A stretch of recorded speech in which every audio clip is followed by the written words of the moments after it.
happen to love the number 5? I have to speak up. I'm wearing it home. Mama, you're naked. Stop looking at me, Swan!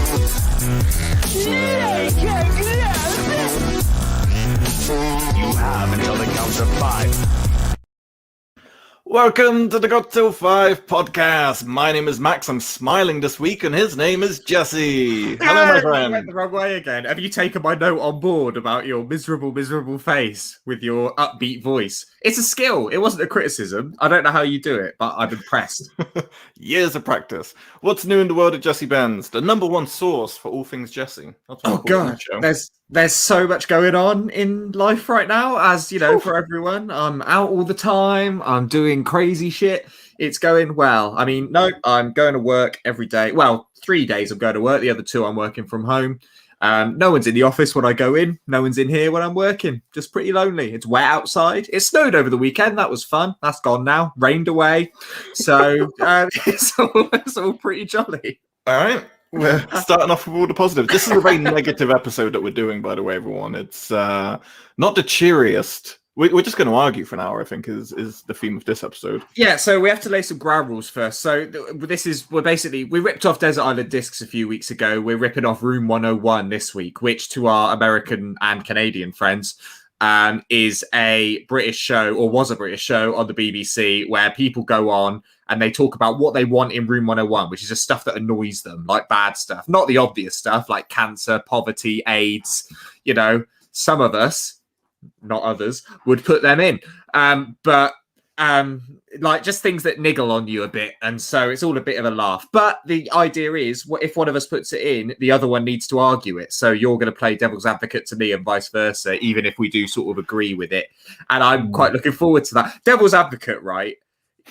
Anytime anyone plays devil's advocate, you look like a twat without fail. Everyone's like, oh, I'm just playing devil's advocate. It's like, no, you're being a twat. But when you do play devil's advocate yourself, it is quite fun. I quite enjoy it. This episode was made for Jesse. This is his bread and butter of everything he loves. He's messaged me this morning. He's like, hey, fancy having an argument this evening? I was like, not really. But here we are. And this is what we're going to do with our spare time. Hey, look, if we're doing these weekly now, I need to get frustration out and vent. But it's going to be fun, and we want to hear from you guys as well. If you're watching, put in the comments on Twitch or YouTube or Twitter, wherever you're currently viewing this, or even YouTube. Are we on Twitch right now? Well, yeah, we're on everything, man. I still don't know what Twitch Hello, is. world. So just put in stuff that you want to see locked into Room 101, and Room 101 is based off the 1984 novel of the worst room in his existence. So that's the origin of it. So let us know what you hate, and we'll do a couple of readings out as we go through to calm me and Jesse down when we have our discussions. And callback, it was most recently hosted on the BBC by Frank Skinner, who was in my top 5 last week. So we got a nice little linky-do there.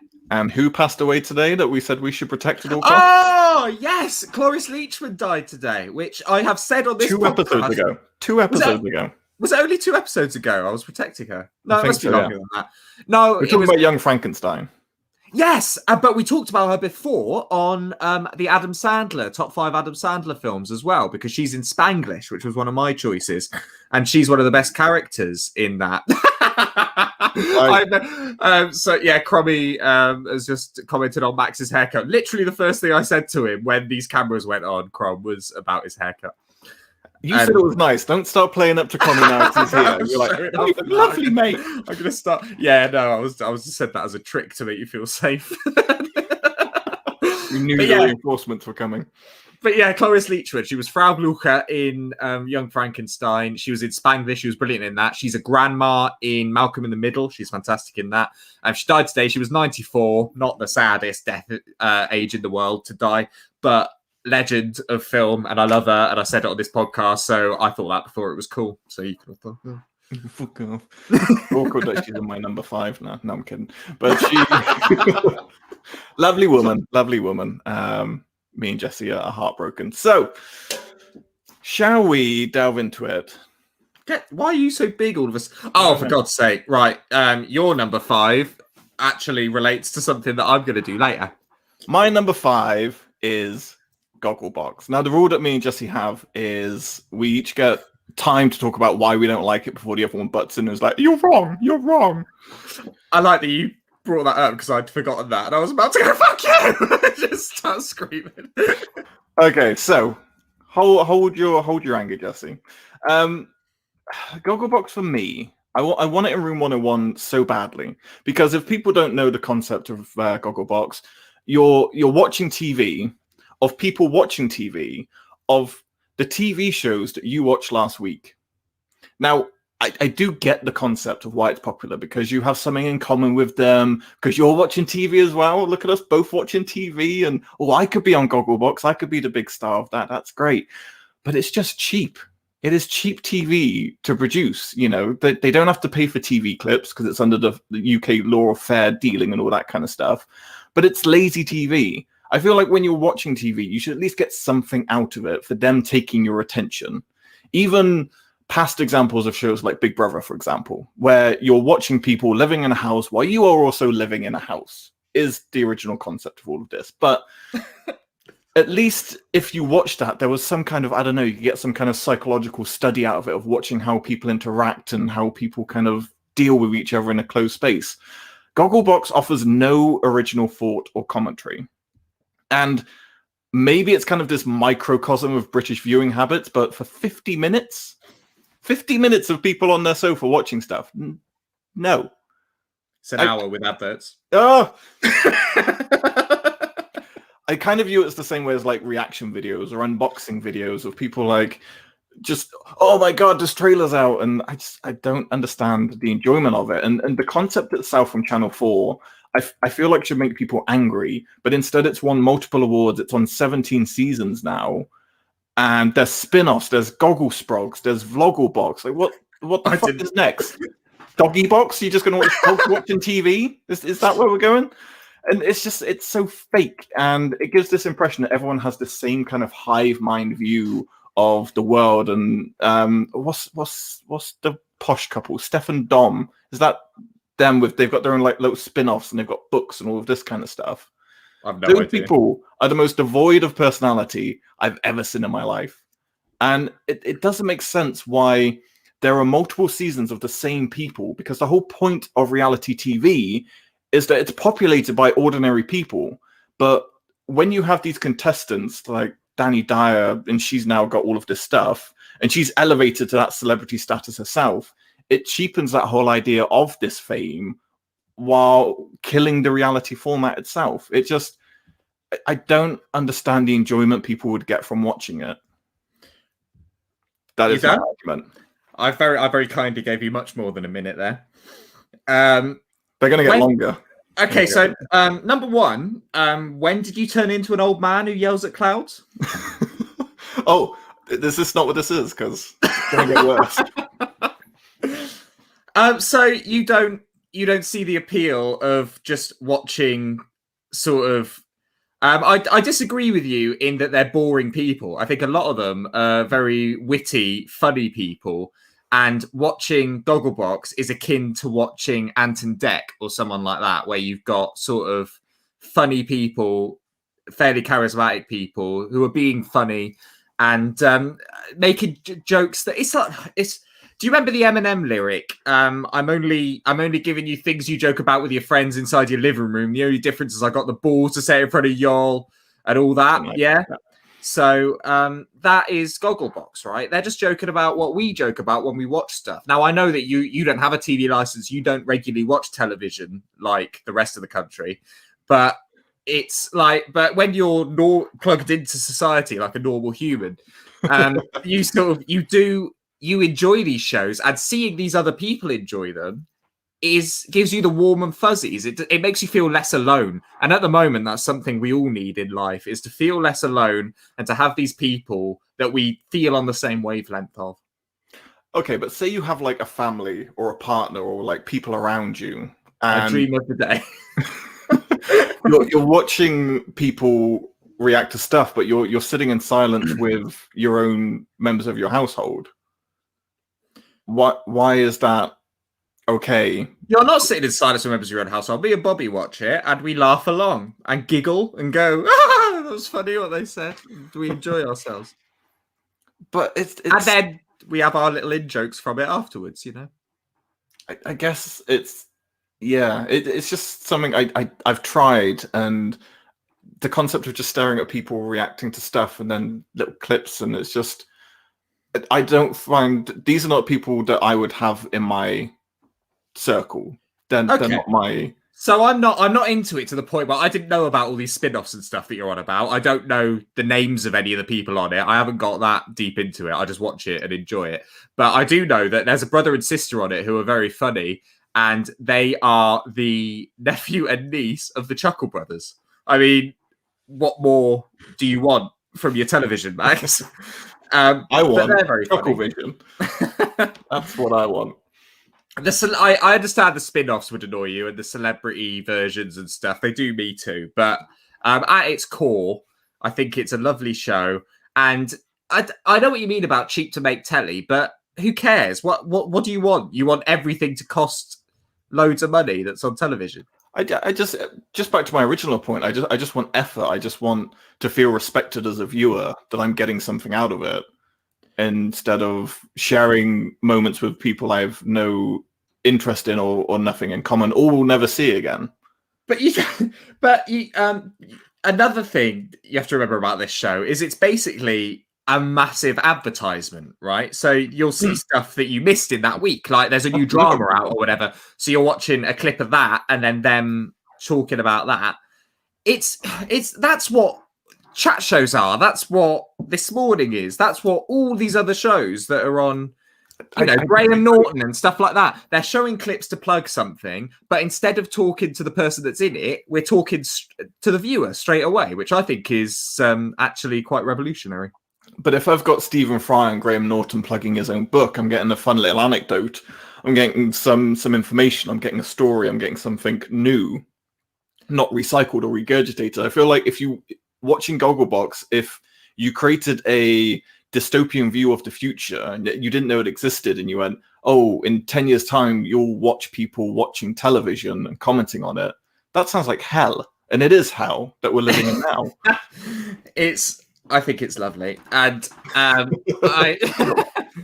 you brought up Big Brother as well. And Big Brother obviously got trash, but that first series felt like a genuine social experiment, and it was quite interesting. And I think, as with all these things, the premise is lovely. I do actually think, I will tell you that I think Gogglebox has gone on too long now, and the magic has gone a bit. But the first few seasons were awesome, and same with Big Brother and stuff like that. Great premises, but maybe just go on a bit long. Yeah, they get plugged into the ground. But I guess my concern is just like, if this is what's winning BAFTAs and nominations and is one of the most popular viewed shows on the planet, and we've gone from where we're at with the original reality shows of like Survivor and Big Brother, and what I was saying earlier, where you could kind of get at least something from it by observing humans. Like, where are we going to be at in like 5 years' time with reality TV? It's concerning. Okay, fine. So that's why I would like to put Gogglebox into Room 101. Lovely. It doesn't hurt anyone. Hurts me. What's in there? Okay, now your next pick does hurt people, and you're very key. I'm so curious about your argument here. So here we go. Okay. This is the smoking ban. Now, I don't smoke anymore often, and I will occasionally smoke before Crummy comments, but I don't really smoke full time anymore. But when I'm in pubs, I miss that smell of smoke, and when I was smoking, I miss lighting up with a pint. And what has the smoking ban done? All it's done is stop pubs smelling of smoke, and now they smell of BO and old man fart. And I prefer the smell of smoke. What? Oh yeah, I'm in my minute. You can't interrupt. So I know what smell I prefer. I prefer the smell of smoke. I've been in queues before at the supermarket behind very smelly men, and I'm just standing there thinking, I wish this guy would just light a cigarette or something so I can smell something different. I also think it's part of pub culture and has been for centuries before the ban. I totally get, like, let's have a smoking ban in hospitals. Cool with that. That's fine. that's not smoke in schools or in offices at work and stuff. It's just pubs I'm talking about here. I think it's part of the culture. And if you don't like it, you shouldn't be there. I don't think that we should appease non-smokers in pubs. I totally get everywhere else, but pubs are made for drinking and smoking. It's their primary objective. That's not the right word, but you know what I mean. And I think people should be able to lighten up and light up in pubs again. I feel like you're actually going to use that as a slogan going forward. When I'm an MP, mate. Lighten up to light up. Okay. What pubs are you going to that smell like BO and old man farts? I go to lovely pubs that smell great, like Glade air fresheners and flowers. It's beautiful. Okay. You live near London. Correct. I live in Say no more. a county called Gloucestershire, which is full of old man pubs. I love old man pubs. They're my favourite thing, except for the smell. As Crobby says a lot about the pubs, and I have taken him to old man pubs before as well, just to watch what happens. And I'm sorry, they do smell. A lot of decent pubs do stink now because they're full of old men. Okay. The thing what you're talking about are bars, my friend, and they are different to pubs. Okay, the flaw I have with your argument, and I'm glad you clarified that you only want it in pubs and that like airplanes and hospitals and all that kind of stuff should be kind of cancelled and stuff. But the smoking ban has been in now for well over 10 years. Yeah, 2007, I think, maybe 6. Yeah, so it's been a long time that it's not been around. And if the only complaint is the smell versus the very well proven health benefits of people not breathing in secondhand smoke and being forced to be around that kind of environment when you yourself are not a smoker, is psychotic. They're not forced. I'm not grabbing my friends' children and pushing their faces into pubs. I'm just saying that if you're in a pub, you should accept that there's going to be cigarette smoke in the air. If you don't like it, don't go to the pub. Go somewhere else. Go to one of your fancy little bars or a cafe or something. This is why isolate a population just for a few. Well, it's not for it's the function of the place. That's like going to a heavy metal club and going, God, this music's a bit loud, isn't it? It's like, yes, that's the point. It's supposed to be loud because you're in a heavy metal club. If you don't like it, go to a club that doesn't play heavy metal. What if I lived in a town that has one pub and my brother comes to visit with his 2 small children and I want to go out with a nice meal to them for lunch? I'm forced. I'm forced to kind of reevaluate my options because you, Jimmy, and Janine want to have a fag in the corner. Yeah, and I appreciate you bringing up Jimmy and Janine, my close friends. Okay, so I'm willing to compromise on. So this used to happen as well. There was non-smoking areas of pubs and smoking areas of pubs. Why can't we just do that again? Because they were stupid. Like. No, they won't. So you and little Timmy, or whatever your nephew's called, can go to the non-smoking part, have some lovely food, camembert, I don't know what you people eat, and I can stay in the corner, fagging it up with Janine. But it makes no difference because these pubs, like if you remember, they were tiny and there used to be a smoking section, which would be 4 tables on the far left wall, and then yellow motherfuckers just sitting the smoking section along the bar. And I never understood bringing in the smoking and non-smoking section because it's like it's a vapor that goes into the air. It spreads. It doesn't stop it from like traveling over to my area or my children, Jesse, getting secondhand smoke from your irresponsible choices.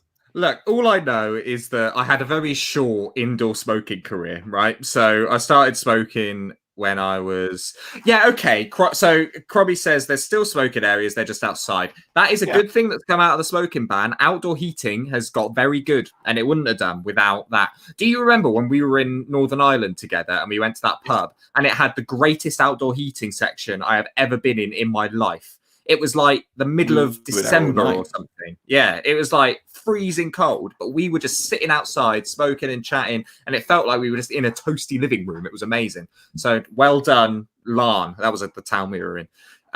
But we don't want to be outside. If the heating isn't good, we don't want to be outside. I don't like having to leave my group of friends to go outside and have a cigarette. They might talk about me behind my backpacks, and then I just got to come back. And then the smell on you can really smell it on you when you've had a cigarette outside and you come back in. You're like, oh man, I stink. I can feel that I stink of smoke. But if you're sitting in a pub, everyone stinks of smoke and it's fine.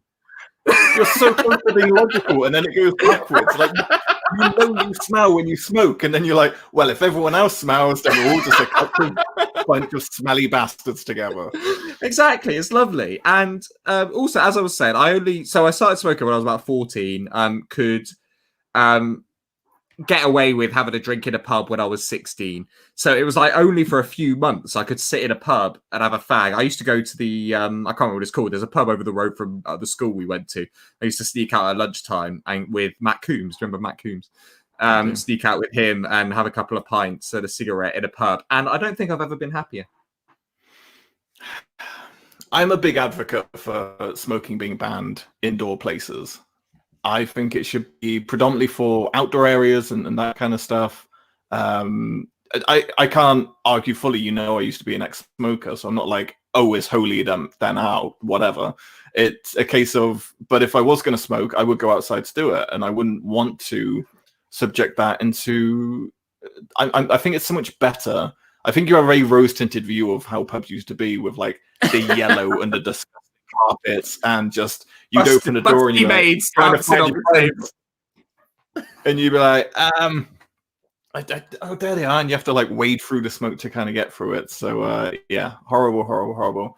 It was great. And all right, Steve, thanks for tuning in, mate. And also having a fag in your hand. He's in an argument right now. He has no time. Whilst walking into a pub just gives you that lift of confidence, no? Like, you had something to do with your hands while you were looking for your mates, you're having a fag and all that. Now, you just walk in and go, oh, where are my friends? I don't know what table they're at. Hello, Mrs. Barman. And that used to be me with a cigarette in my hand. Hello, Mrs. Barman. But so I miss smoking in pubs. Only pubs. It's just pubs. You don't have to go to pubs, Max. Go somewhere else. It's true. Well, I must admit, remember when we were at Sally's and we had that lock-in? We used to have like the lock-ins around Cheltenham. We used to have it at the Cotswold as well. It'd be like 5 o'clock in the morning and they'd lock up and then we'd have a smoke indoors. That was quite nice. But I knew the people I was destroying were also on the train of destruction with me. You're not destroying them. But I liked the lock-ins at the Cotswold because not only would we... What? Not only would they lock us in the Cotswold, but they'd also grab the big dildo, do you remember, and stick it on the mirror. That was like the sign of we're now in a lock-in.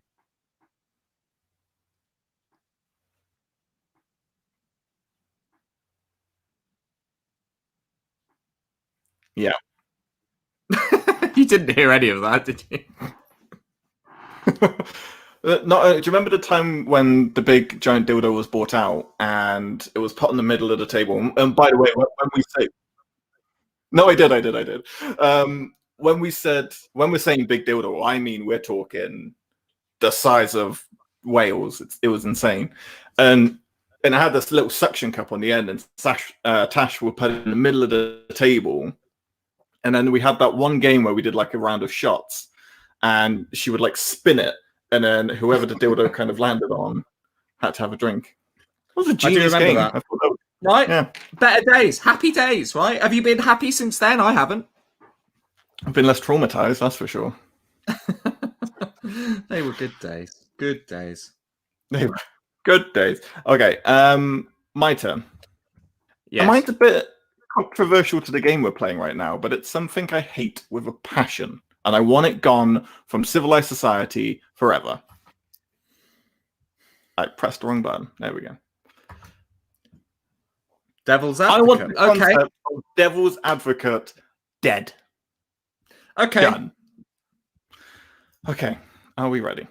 So you have your minute. Do you know the... No, I'm going to take longer than a minute. That rule's out the window. We just get time to speak until we're done now. Did you know the origin of the word Devil's Advocate, Jesse? No. It dates back to the 17th century, and the Roman Catholic Church had an official position called the Devil's Advocate, and it was a person tasked with making the case against the canonization of new saints, scrutinizing every report of their miracles and virtues. So, dicks even back in the 17th century. So, in short, as you've seen from this episode, it's a cheap tactic that people often use to be pessimistic and point out all the ways something could go wrong. It's damaging, and it's literally the equivalent of that bro at the party who's like, hey man, I just speak the truth, and if you don't like that, then that's your business, but I'm a straight talker. It's that guy. And no one likes that guy, Jesse. No one likes that guy. And I will agree that on rare occasions that you do have to take the opposite side to help someone make an informed decision. But the people who play devil's advocate over every little issue and debate, even if they don't agree with it, are sick in the head. Like that, those are the people that know me. Like, you're there talking about, oh, racism is bad, and then someone's like, I agree, but like, what are we accomplishing here? They're,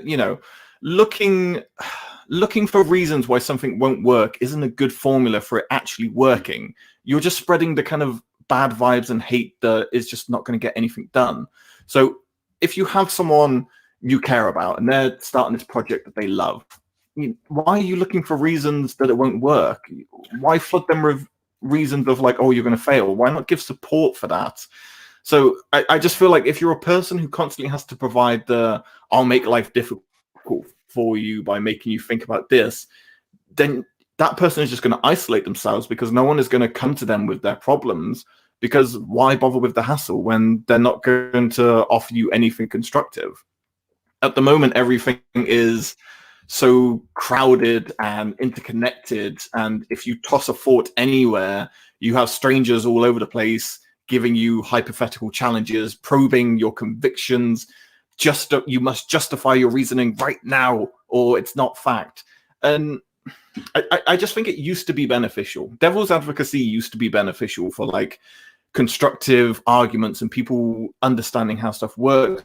But I feel like now in the online culture and the pub culture, you're just using it to flex and get a rise out of people, and you're just throwing out poison for the sake of it, and it's not providing any benefit. So why are we wasting our time with it? That is why I want devil's advocacy to go die in a hole. Okay, firstly, what did that picture have to do with devil's advocacy? There's a famous movie called The Devil's Advocate starring Al Pacino and Keanu Reeves.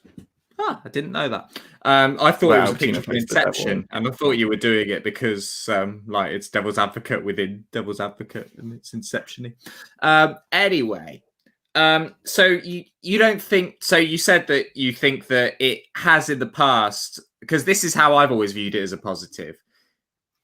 Is this is a bit too serious, isn't it, Steve? But no one asked you to come here. No one asked you to go into pubs either when people are smoking. Steve, why are you there, Steve? Steve, why you're here?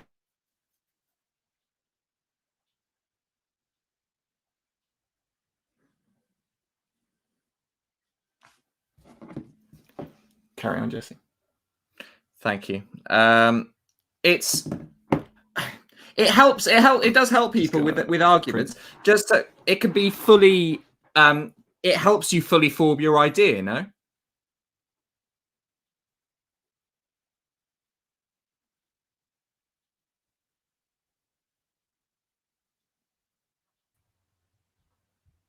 Are you back now? Yeah, you went as well. Maybe who's going? Are we back? Okay. So if you have an idea, someone playing devil's advocate can help you flesh out that idea, no? Yes, to a degree when it's a healthy discussion. But it's the people who take a devil's advocate approach just to fuck with people that I have an issue with. Okay, they are out there, but I find sometimes if I have an opinion, then someone plays devil's advocate with me, it helps me work out the flaws in my argument, so that next time I bring up something like a smoking ban in a pub, I can talk about it sort of in a more informed way, knowing what sort of backlash I'm going to get. Do you know what I mean? No, what do you mean backlash? So if I have a controversial opinion, you froze on your back. If I have a controversial opinion about something, someone will come back with something telling me, "Oh, but you shouldn't think this because this," and I go, "Oh shit, I didn't think of that." But if someone's already played devil's advocate with me, I've gone no, and I've already rehearsed for it. Well, that's fine. That's prepping for a good situation, right? But what about when you're having these discussions about things that everyone knows is right, and someone is just playing it just to wind people up or get a rise out of people? It's a dick move, and we talked about this at the start of the podcast. It is a dick move to do, but it's really fun. And why would you deny yourself a bit of fun and happiness? How often do you do it? Do you prefer I have to a fag while you're having it. Step out on the time. Well, I think the Holocaust split me. And here's why the Jewish people should finish the pyramids. People who just tuned in, that was a purely hypothetical. I do really enjoy occasionally winding people up online, especially as an anonymous person on Reddit. Yeah, you seem like the type of person. It's fun. It is really fun. And don't you enjoy just winding people up? No, I get too bored too quickly. Really? Yeah. Well, you never get like. You're obviously not good enough at it. No, you just don't get a good enough retort from anything that you kind of say, and it's just why waste time? All right, I'm going to do a field trip for you. I'm going to wind up some. In fact, let's turn this into a game. Send me any Reddit thread in the world, and I will wind someone up on it. Do you want to make it more of a challenge, and we will both try, and whoever gets the best response is the winner? Yeah, okay, that's a good shout. All right, let's find the most random Reddit thread in the world. We'll do it, and we'll report back next week. Okay, guys, we're going into uncharted territory. What I was saying before the internet cut out, apologies to everyone, is if you have any things that you want to lock in the vault, any things that really drive you crazy or you hate, please put them in the comments and your reasoning why. It will be interesting to see what other people have chosen. Okay, I just think there's, and this ties into my number one as well, of just there's this poisonous culture online that isn't needed for any reason other than to bolster someone else. But what do you think? What do you think about people who spout their opinions on things without being experts on them, like COVID conspiracies, for example, and stuff like that? And it's like, oh, just shut up! Like, you know they're wrong, but you don't really have any more right than them to retort because you're not a doctor either. Do you know what I mean? But that sort of thing is when devil's advocate's good to use, right? Yeah, well, I find the thing so frustrating about that, and we will get onto that on my number one, is just the you just get so exhausted as well. You're just going around in circles, and that's when I give up, because I'm just like, I'm not getting through to this person. So why? I'm a very apathetic arguer. I just don't care enough to try. You're never going to bend someone's will. If someone has a view or something, you've got to be really shit hot to bend their view anywhere else, because people are stubborn. It's true. It's a very. I've always tried to keep myself open to changing my mind on things, which I think more people should do. When new information is presented to you, you're totally entitled to go, "Oh, okay," and change your mind and make it a better. That I fully support. And I will always want to be challenged on stuff that I'm saying or stuff I believe in. But it comes back down to that, you know, challenging for the sake of challenging, with no goal in mind, just to piss the person off. That's not cricket, as the kids say. Fine, yeah, I'm sort of with you. I'm sort of with you on the devil's advocate thing. Okay. Now for Mr. Benz's choice, you have gone for gatekeeping. So, pretty hard to find a picture of gatekeeping, by the way. Nice. So this is just a man not letting you, a doorman not letting you in. He's got a wonky little finger as well. Not happy with that. Fights he has, isn't it, on a Saturday? Yeah. Yeah. Up to his nuts and guts. It's so not into gatekeeping. I think, and it happens in nerd culture more than anything else, which makes me really sad because nerds are outcasts anyway. And this sort of goes back to your point. They try and find solace online in these little communities, whether they're fans of Lord of the Rings or, I don't know, Matrix or Pokemon.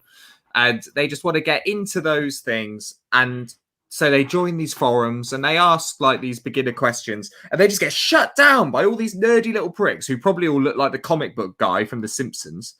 And like just shutting them down, not letting new fans come in. It's this whole it's mine, not yours. And I know the most about it. You get it with music as well and bands, particularly punk bands, I have to say. It happens with. It's like, oh, I know everything about the Descendants, so you're not allowed to know anything about them. You don't even know like Milo's middle name, do you? And like it bothers me because I get a new obsession pretty much every week. Something else just pops up in my life that I know very little about that I want to get into.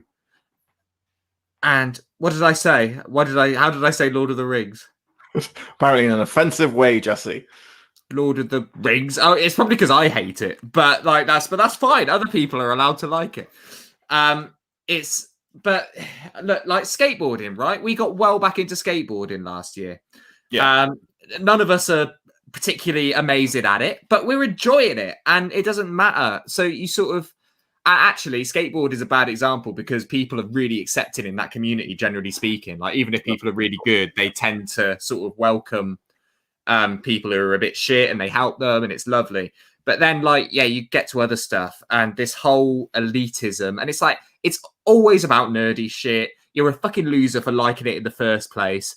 The more of you that there are, the better. Just enjoy it and welcome new people. Yeah, I'm not really gonna have any disagreement with this one at all. It's a fair statement in the sense of just why is your fandom more important than anyone else's? And I think that's an interesting discussion to have of like, why do these people feel like they need to gatekeep? Of just like, well, this was mine first, I had it. So I mean, you get it from a sense like if you are the first person to like something, say you find a band that is like your band and you know them and all of this, and then it blows up and no one believes you that you liked them years ago and you know all about them. There can be that frustration element that people aren't recognizing your knowledge or because no one likes to be dismissed as not having enough knowledge or understanding of a subject. If you know something, you want to be recognized for it. So I think that's where a lot of the gatekeeping culture comes from, in the sense of like, go on. But you could just be the kindly elder in that scenario that's helping the person that knows less, right? Like you could just sort of nicely teach them about it. Oh, it's really cool that you want to skate. Skateboarding's awesome. This is an ollie. This is how you ollie, you know, and like stuff like that. Or wrestling. Like wrestling's a massive one. There's loads of gatekeepers in wrestling. It's like, you know, these kids sort of just get into it and they're like, oh, Seth Rollins, he seems really cool. And they're like, oh, Seth Rollins, he's only wrestled in like the last few years. You should go back and find someone like the Dynamite Kid, man. And it just annoys me because it's always things that are pathetic to like anyway. Yeah, thank you. But I think wrestling is the classic example of neckbeard gatekeeping of just, and I'm very glad you and me we haven't fallen into that trap because we know a lot about wrestling, but we have never wanted to converse with other people to let them know this. My favorite thing is to get people into it, like in a welcoming way. Do you remember when I first got with Bobby and I basically wrote her a book, like, because she expressed interest in getting into wrestling? I was like, oh, this is the best thing in the world. So I basically did like, she picked out all of her favorite wrestlers and I wrote a little book with lists of all of the wrestlers she'd chosen, all of their best matches. And then I wrote like a couple of paragraphs under each one, just giving a bit of context around the match, like what had happened before, what happened afterwards, why it's a significant point in history. And that was awesome. And like, I was watching it for the first time again through her eyes. And it was so much more rewarding than if I'd just gone, no, that's my thing. Fuck off. Do you know what I mean? But that's something we enjoy, and especially you as a personality trait, you want to force everything you love on someone so that they will love you through your loved things. Like, you don't want to show interest in her stuff. You'll never be like, teach me about books and knitting, I beg you. No, you want her to love your things so that you can feel connected to her. I have no idea what she's into. She's just there every night. She's there. I don't understand. She's but tried I to get think- she's tried to get into video games recently as well, which is really cool. And she's never played them as a kid or anything. But I've been trying to sort of show her how to do it, and it's mad. It's like training a sort of 5-year-old. Like simple things, like the longer you hold jump, the higher you will jump. Just things that are second nature to us, right? Are not to her, but we're getting there, I think. So I've only broken 6 controllers. It's fine. It's not a problem. But I agree with you.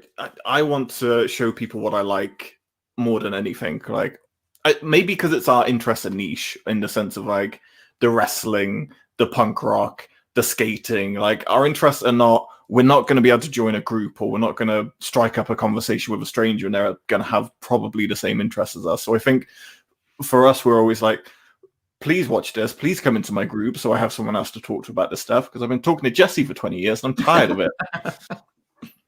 And I think that's it. But I honestly think the gatekeeping thing comes down to people feeling like they're not recognized, but not handling it in the way they should of how they pass that information on. They want to be known as the be-all. I know everything about Star Wars. No one knows more about Star Wars than I do. Everyone else is dumber than me because of it. But there's always going to be someone who knows more than you. And then they lash out with kind of anger at the people who are like, well, I only watched The Last Jedi for the first. It was fantastic. So, yeah. That's where it stems from, and that's the frustration that why gatekeeping happens, is they want to keep it special and unique to them and not have to share it with anyone else. Yeah, but that's a personality flaw, and basically who hurt you. Yeah. Why did Daddy touch you is the game that we can play. Speaking of wrestling, plug your appearance next week. What are we appearing on next? Probably appearing on Steve's next week. We must be on Steve's podcast. The Royal Rumble is happening this Sunday, and we will be appearing on that podcast the following week to talk about stuff and top 5s and things. So make sure you head on over to that podcast and subscribe for us being on that. I saw an interesting. Did you see Edge when he competes in the Royal Rumble this Sunday? He'll be the only wrestler in history to be in a Royal Rumble in 4 different decades. Wow. How mad's that? That makes me 90s, 2000s, 2010s, and now 2020s. That makes me feel very old. Yep, I know. Mad, isn't it? Very mad. I was watching a lot of Ruthless Aggression, SmackDown, and how young he is, and then I think back to my youth and him being all sexy and Canadian, and those were the miss it. days. Yeah, I miss those days. He's still sexy now. He's a very rugged man. Oh, now he's even better. Yes, Yeah. Daddy. Yeah, love it. top 5 male crushes we put on the list, didn't we? We're going to do that at some point. Yes, Autumn suggested that when she watched the show last time, because apparently we got a little bit too excited about probably Ewan McGregor. So Spoiler alert, he is on the list, baby. might be a crossover, who knows? Number 1, both in agreement for the first time ever. So yeah, we're going to talk about Dreamy Men. Weird that we've not done Dreamy Women first, but this is that's what we've chosen in life. Okay. So my pick for number 1 is not fact checking. Yeah. Okay. Yeah, I know you're not going to disagree with me on this, so thank you. I'll find a way. Find a way. Okay, so for people that don't know, my actual profession and job is a journalist. I'm a head of content for a company. I deal in news. That is what I do for a living. And the more digital and connected this world becomes, the more dangerous it is. 24/7 news cycles and constant need for stories and information has impacted how we perceive events. The ability for anyone to be a journalist, or even just someone who can pass on information, in my opinion, is the cornerstone of what is crippling and dividing society at the moment. This world of alternative facts, for people listening by audio, I'm using air quotes here, it's just this maze of claim and counterclaim. You can put hoaxes wherever you want, and you can do it so fast with social media, and you can get backlashes from people who take what they read at face value, and that's the most dangerous thing. And I think a lot of news organizations are guilty of it, and also these publicly created news channels which gain followers and listeners, again, air quotes, influencers. And I'm not just talking about pretty models on Instagram, but dudes with proper studio setups saying whatever the hell they want, unregulated, to mass followers. You guys are seeing me now. I have lighting, I have a HD camera, I have a microphone. If I made any effort whatsoever, I could have a news-esque channel on YouTube spouting whatever shit I wanted. And people would watch it because it looks professional, and I might sound like I know what I'm talking about. And that is terrifying, because this idea of a trusted source of information, it's dead, because 50% of the population doesn't like what news channel A says, so they go over to news channel B, which backs up their thoughts. And if neither of those do it, then they'll go and find Crazy Joe on YouTube to talk about how the water's poison and aliens are coming to steal your babies. And they'll think it's backed up by facts. And the word facts is so dangerous because there is, you know, as I said, there's nothing stopping us. Me and Jesse could do our own little news channel now, and people would believe it. Yeah, no, we can't. No. After we got to 5 ends, that's what we'll do. We'll just spread. So if you take the example of the US election last year, there was a made-up story spread on social media that was claiming that a pedophile ring involving high members of the Democratic Party was operating out of a basement in a pizza restaurant in Washington, D.C. In December, a man walked into the restaurant, which didn't have a basement, by the way, and he fired an assault rifle because someone thought it was funny to talk about pedophiles and pizza on the internet, and people started following and taking it seriously. That's terrifying. Look at what happened with COVID. Jesse was just saying about people spreading shit about COVID. The only people we should be listening to about COVID is scientists who know this because they studied it. But we're not. We're sharing information and graphs and stats that have no credibility. People are making up their own narrative. They're angry at how the government's handled stuff, so they're creating their own story to get back at them. You know, you see this catchy title on a headline, you go, yeah, that makes sense. Or you get outraged by something and you share it on Instagram or Twitter. And that's fine if you've got like 100 followers, because who's going to view it and give a shit? But when you've got those same people with 1 million followers spreading that, then it becomes part of the narrative and you start to get into danger. And regulations are coming in slowly. Like you'll see now when you go to retweet something, it's like, would you like to read the article first? Still doesn't stop people just going, nope, it's going to retweet anyway. And there's stuff that's being reported and hashtagged on Instagram if it's fake and all this kind of stuff, but it takes someone to research and report it.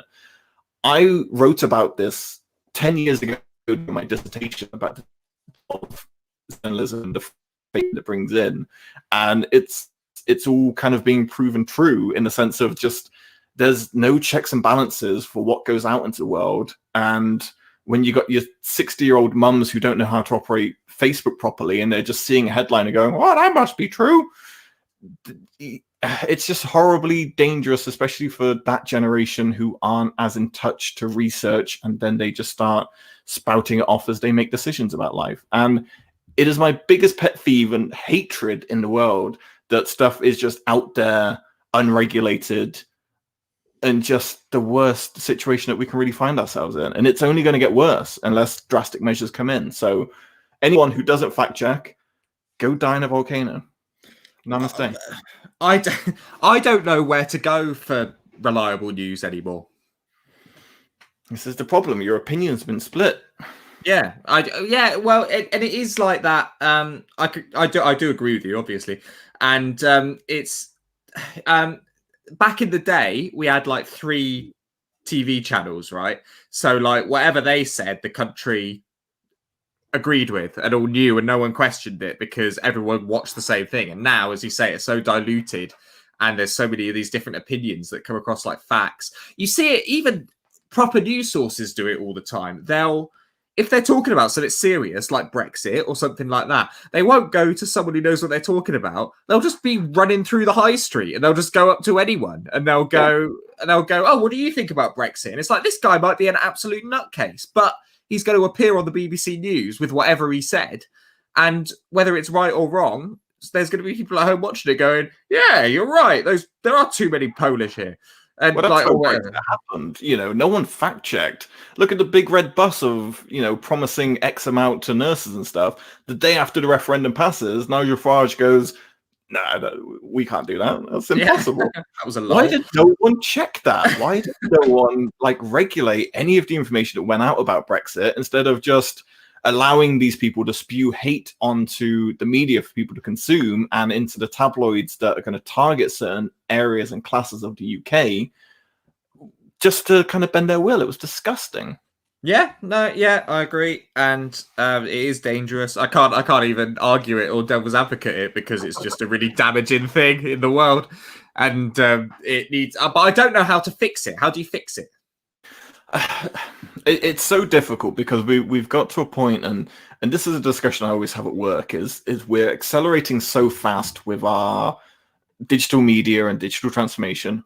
Saying work words outside of work, but we're doing that so fast without proper regulations being put in place first. The internet is growing at such a rapid speed that there's no checks and balances put into place to begin with. So now we're going, oh, this guy Donald Trump came in and he's able to be the leader of the free world and spew whatever he wants onto his Twitter feed. Then Twitter woke up and went, oh, we should probably put some kind of fact-checking situation in place. And it's like, this was an issue 5 years before Donald Trump was even mentioned as a presidential candidate. It's just, then it got dangerous, and that's when you acted. People are only acting when it's becoming a problem, and that's the biggest issue with the internet at the moment. Is it's too much reacting to a situation that's already passed, and Reactive, not proactive. Exactly, mate. It's reactive, not proactive, and that's not healthy, and it's not going to help the situation, especially when you have a situation like social media, which has millions and billions of day that can spread stuff. As we've said, it's so easy to become a citizen journalist now. So easy. Cameras are cheap. Microphones are cheap. It's the new photographer. Do you remember when camera phones first came out and everyone was like, "Yeah, I'm a photographer now," and it's that now you can do it with journalism. But I also feel like I'm gatekeeping history. But I feel like I'm here for a project because it is scary that any can technically job that they can camera and do it, but they don't have the regulations, they don't have the law studies, they don't have the background. Yeah, journalism isn't a hobby. It's something you need to be trained in and do responsibly. It's not like hopping on a skateboard. That's how it's treated. That's how journalism is treated at the moment. You can't even say it, son. I've had a couple of drinks. You're not even a real journalism. So I don't know. There's not a solution to it until real action is taken. But there's a lot of cool documentaries out there and a lot of cool articles, man, that people can read about how it is being used to destabilize places, and it is being used to control certain areas and to influence certain outcomes. And you don't have to be involved in it to see it happening every single day. And I'm not saying that social media is a bad thing. It has a lot of uses, and there's stories that would never have got covered by when we just used to have news stations or broadcast things. There's so many good things that now get covered by citizen journalism that didn't get it before. Fortunately, it's the minority versus the majority hatred that gets put out there, and that's the danger that needs to be balanced. Agreed. Room 101 to you non-fact checkers. Be responsible, people. I've realised the flaw with this system is it's really difficult to finish your point, isn't it? Because on real Room 101, they'd go, okay, we're going to put that in Room 101. They pull a lever and it falls into Room 101. Everyone applauds and moves on. But we ain't got that. So it's like we just sort of... Yeah, exactly. And there's no conclusion. Okay. Well, I think that's an agreed Room 101. Yeah. We'll go through at the end. We'll go through our picks and make a final choice whether it deserves to go or not. And we'll go. So your number one, my friend, is one I'm very curious about. So it's something that you might not agree with. It's a very good picture. I like this picture very much. So pop culture snobbery. This kind of goes back to your Gogglebox point. And a few other shows. And this is actually only something that I've come to realize in the last year, and I think it's because we've all been in isolation and locked down in our houses and stuff, I've watched a hell of a lot more TV than I have done for a long time this last year. And I found myself actually really enjoying and looking forward to certain shows that are part of pop culture, particularly in Britain, particularly ITV shiny floor shows like Ant and Dec's Saturday Night Takeaway, I'm a Celebrity, Get Me Out of Here, Gogglebox, things like that. The Masked Singer's on at the moment. I'm loving that shit. I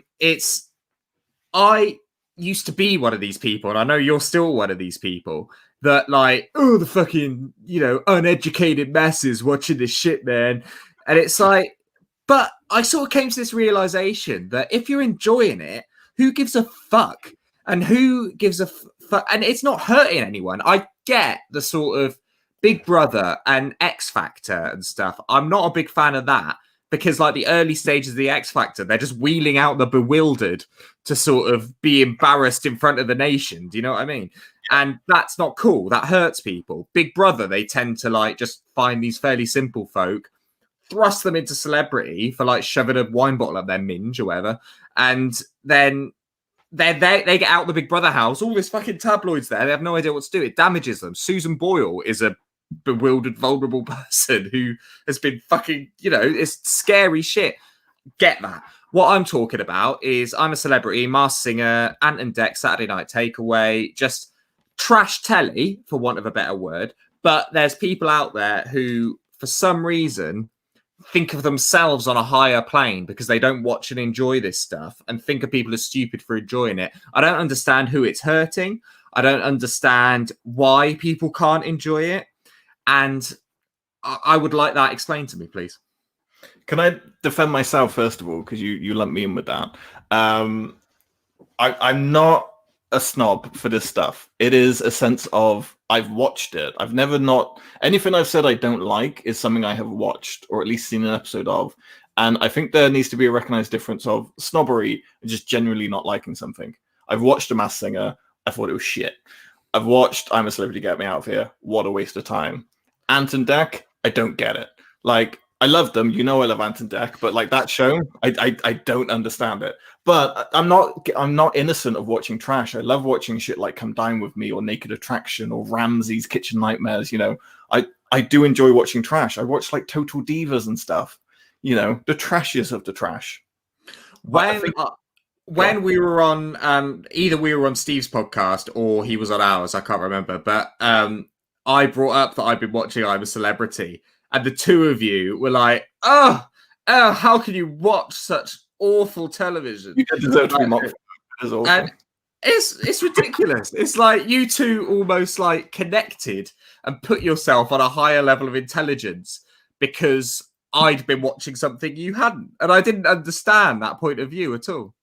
But it wasn't that I think that's it's an awful TV show, but I've never not watched it and gone, oh, it must be for the lower classes. I've watched it and just think it's dog shit of a TV show. So I don't understand why you would want to watch that. I thought you had a taste. I enjoy it. I think it's good. And also, it's good office chat. That's something I've learned this year as well. When you've got like some bird in the office that you don't really have anything in common with, but you have to speak to her at the moment, even worse, you have to speak to them on Zoom or whatever. And there's always that, how was your evening? What did you do in the weekend? And all that shit. And like, at least like we've got this common ground now with, we both watched I'm a Celebrity.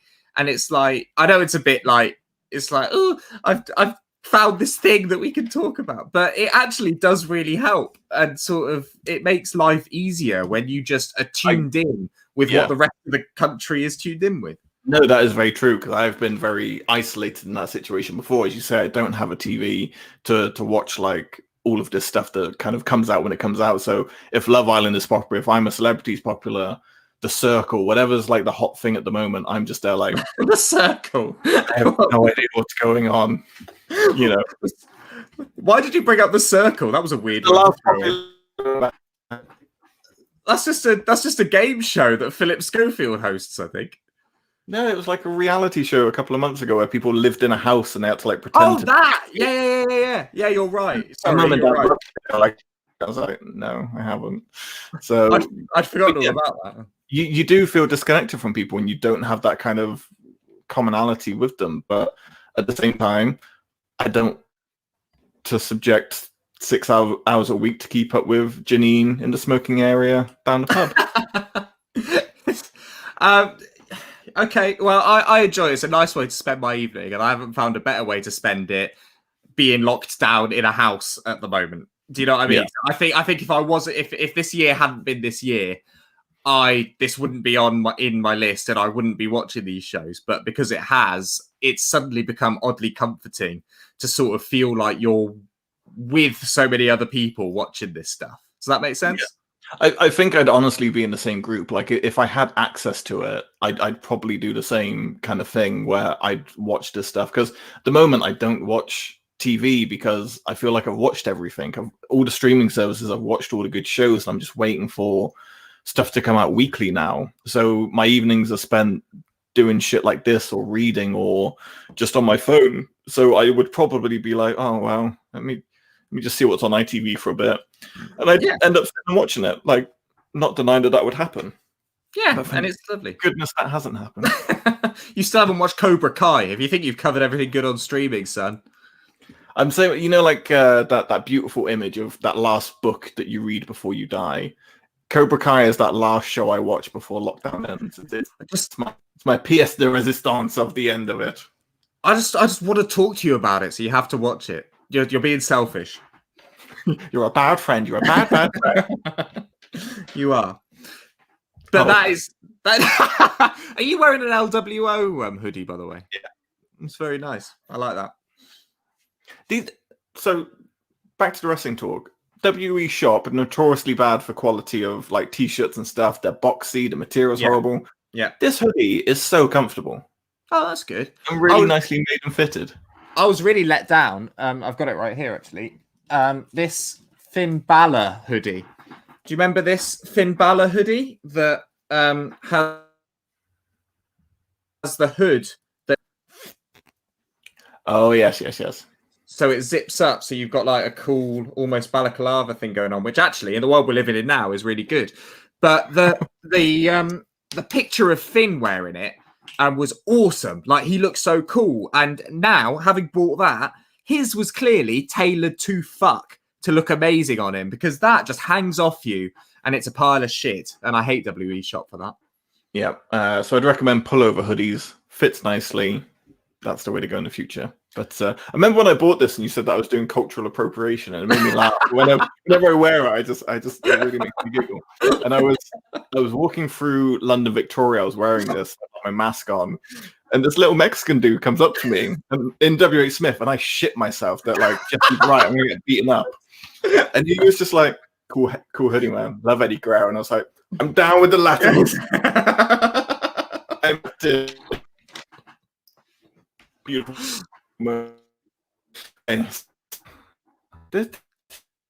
it's quite an intense episode that we've done. Yeah, right. This has probably been the most serious episode we've done. Yeah. Lowest views ever. No.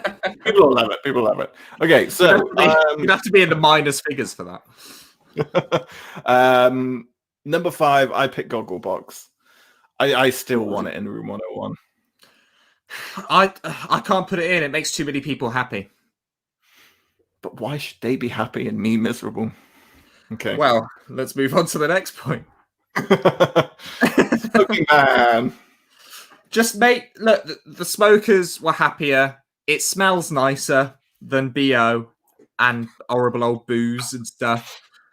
Let's just enjoy it. If you don't like it, don't go to the pub. There's plenty of places to drink nowadays. I feel like you've been pandering to me, and you've taken me to really nice high-end pubs when I come and visit you, because you know that I won't accept the filth of the BO and the butt stuff.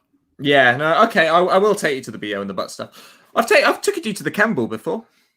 Oh yeah, well, we were very drunk. I don't remember a lot of what happened that night. Yeah, we were. Do you remember Jack? I don't remember how we got there. It was just one of those moments where we were somewhere, and then we were in the Campbell, and I just went, I don't remember this. That was the Easter weekend. Do you remember that guy who likes the podcast back when we were doing wrestling just came and sat with us and didn't introduce himself or say anything to us really. Just immediately started talking about wrestling.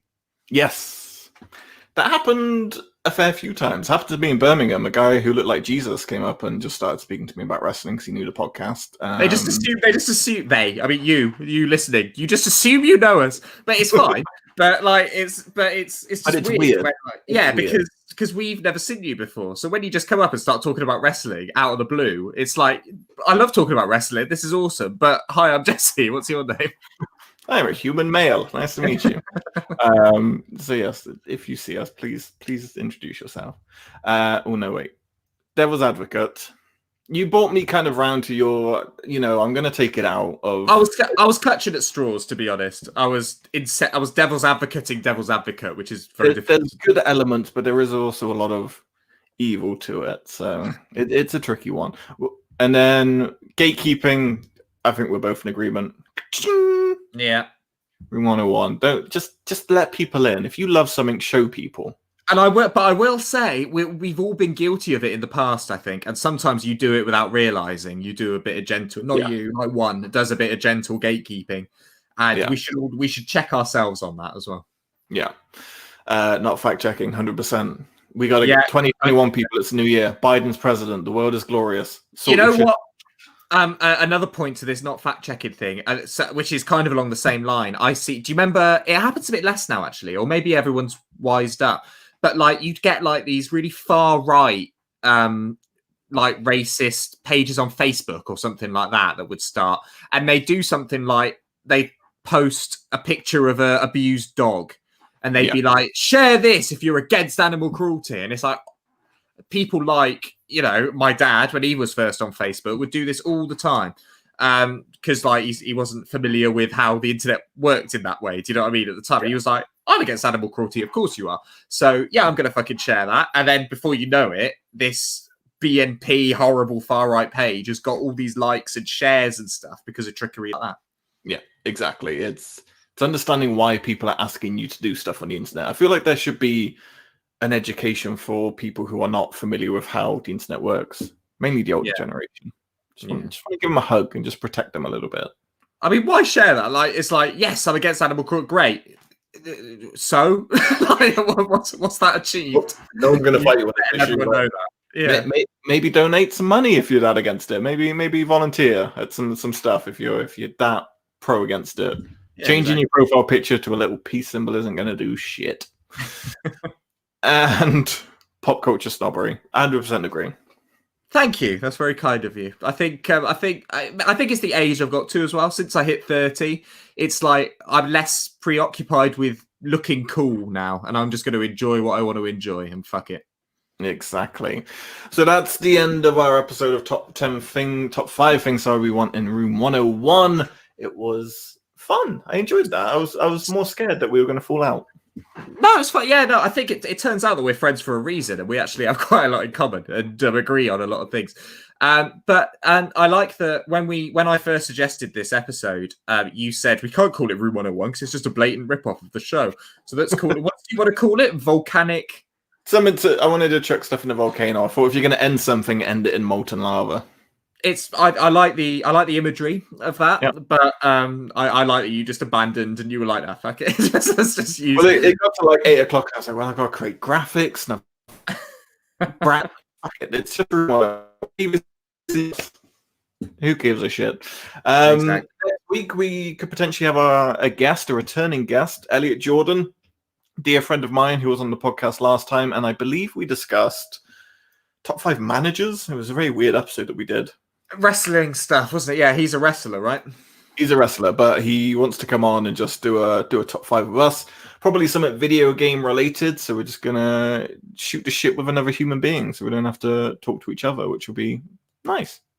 That'll be interesting. That'll be novel. It will be novel. It's like when Steve's here. And speaking of Steve, we'll be on his podcast next week, so make sure you go check it out. 4-time award winners make an appearance as per usual. He should start paying us.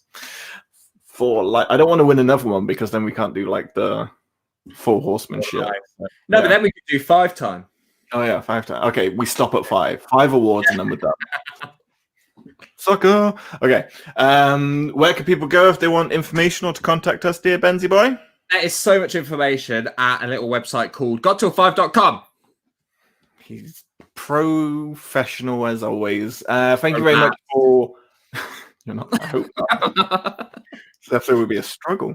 Thank you everyone for joining in and watching this episode. I enjoyed it, and please, let us know your kind of pet peeves and stuff.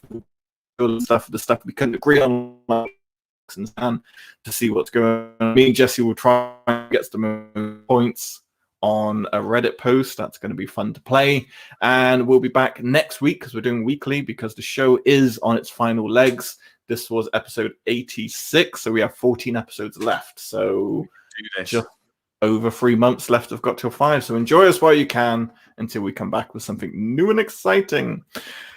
Thank you very much for listening. We'll be back next week with a brand new episode. Stay safe, stay healthy, and stay sane is the most important thing. We love you very much. My name is Max Curtin. He's Jesse Benz. Until next time, goodbye and good night. Yeah.